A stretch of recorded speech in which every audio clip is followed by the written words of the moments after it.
Twamaze kugeraho muri cya gice cyacu twise Did you know, aho turebera hamwe ibintu by'ingenzi wakabaye umenya, ariko cyane cyane ibijyanye n'imibereho cyangwa se n'urukundo, nibyo twibandaho.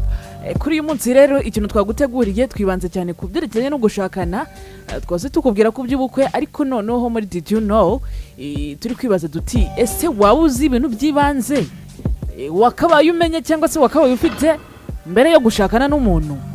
Ashobora kuba ari umukobwa cyangwa se ari umuhungu.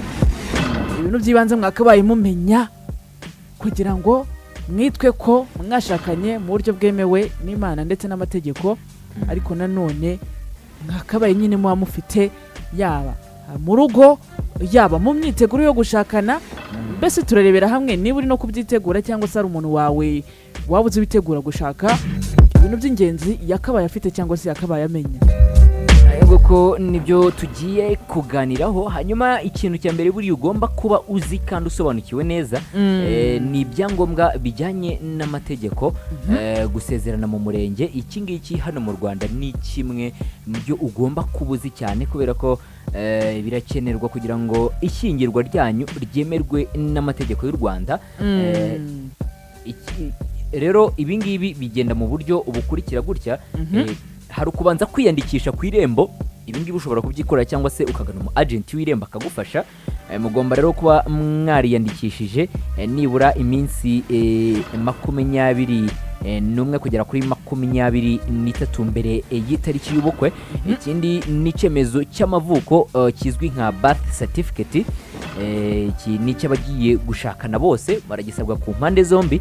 Ikindi ni icyemezo cy'uko uri ingaragu cyangwa se seriba, cyangwa se icyemezo cy'ubutane kigaragaza ko ushobora kuba waratandukanye n'uwo mwabanaga niba warigeze gushaka, cyangwa se icyemezo cy'ubupfakazi niba uwo mwashakanye yaritabye Imana. Ibi ni bimwe mu byo ugomba kuba ufite. Ibi byemezo byose biraboneka ku irembo. Ikindi ni indangamuntu. Abagiye gushyingiranwa rero baba bagomba nyine kuba bafite indangamuntu zabo ndetse n'iz'abahamya babiri kuri buri umwe.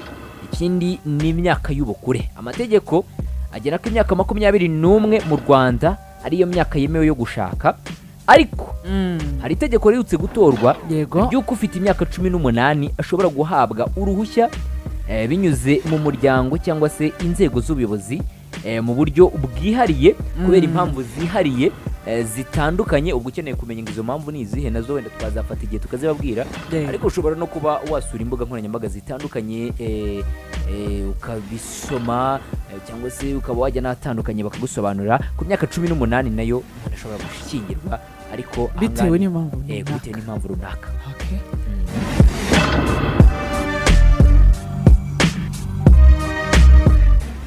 Nyuma nanone ikindi kintu gikurikiraho ni uguhitamo uburyo bw'imicungire y'umutungo.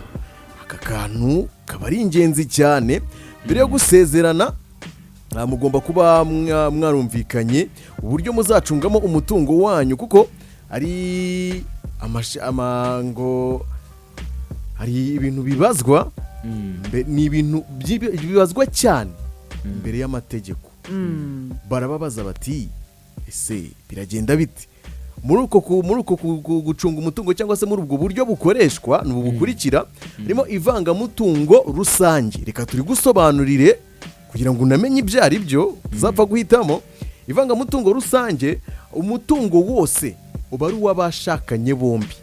Nusezerana ivangamutungo, umutungo wose uzaba ari uwawe n'uwo mwashakanye.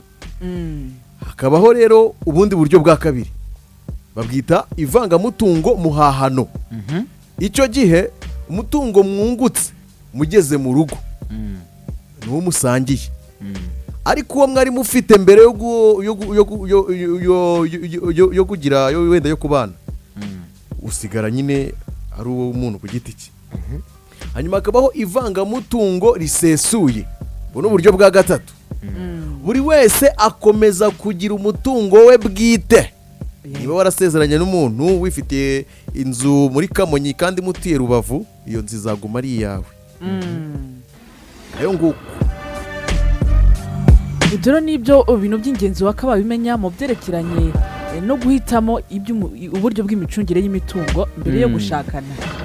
ntabwo ari noneho- ibyo gusa ariko Mm. buriya nanone ugomba kuba usobanukiwe neza ibyo mu muco cyane rwose.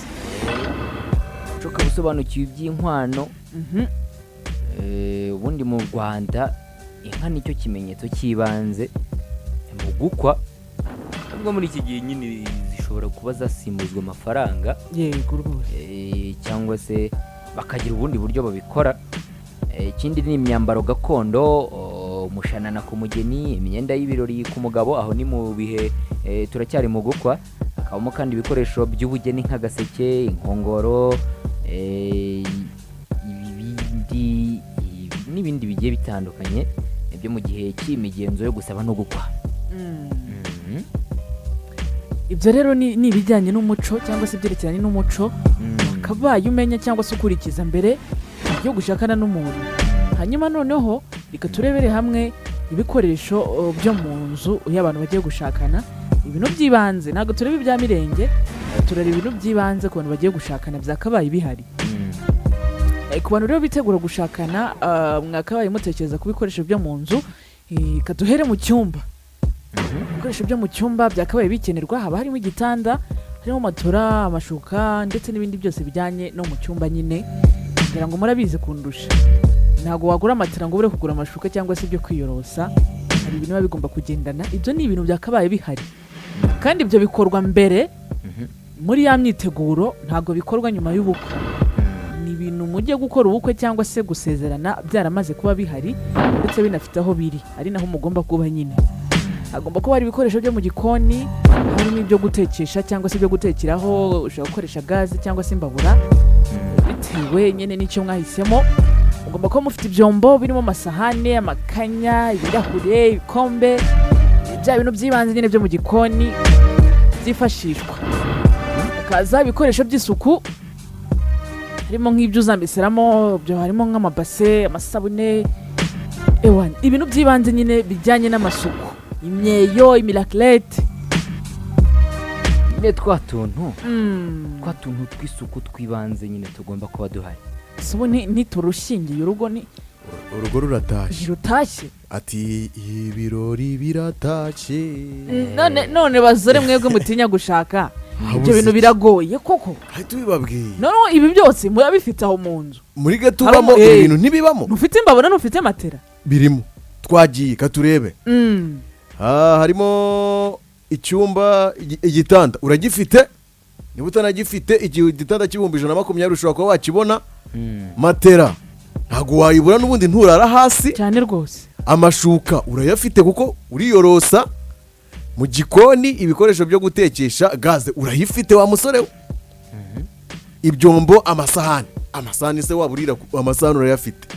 Amakanya, abantu benshi barisha amakanya, amafoke, turahuri ntago watubura uri umujene. None se musore utegereje iki? Utatu uzabwira ukuntu gutinda gushaka ari bibi. Nukuri pe, nta terambere wageraho. Niba uri umusore ukorera amafaranga menshi, ufite akazi, ukaba waratinze gushaka, bizagorana kutera imbere. ngibyo rero ni ibintu by'ingenzi, ibintu by'ibanze wakabaye umenya mbere y'uko witegura kurushinga cyangwa se gushaka umugore cyangwa se umugabo. Ni ibintu bitagoye, byanze bikunze tubonye ko ibyinshi nyine n'ubundi biba biri hafi aho ngaho.